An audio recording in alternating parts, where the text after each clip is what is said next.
Welcome back 2016లో రాష్ట్ర వ్యాప్తంగా భరోసా సెంటర్లు ప్రారంభమయ్యాయని ఇప్పుడు శంషాబాద్లో 33వ భరోసా సెంటర్ను ప్రారంభించుకున్నామని చెప్పారు.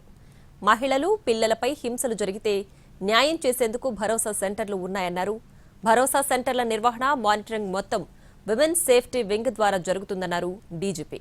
కౌన్సిలింగ్తో పాటు న్యాయ వైద్య సాయం కూడా అక్కడి సిబ్బంది అందిస్తారన్నారు.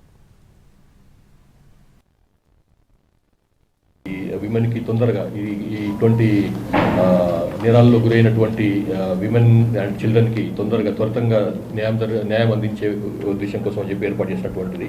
వీళ్ళకి పూర్తి స్థాయిలో ఒక కౌన్సిలింగ్ చేయించేసి వాళ్ళకు ఉన్నటువంటి మానసిక వ్యధ నుంచి బయటకు పంపించేందుకని చెప్పి వాళ్ళకి కావాల్సినటువంటి న్యాయపరమైనటువంటి సహాయం, తర్వాత మెడికల్ సహాయం, వైద్యపరమైనటువంటి సహాయం అందించేందుకని చెప్పి ఇందులో ఈ one of the objectives of Bharosa centres.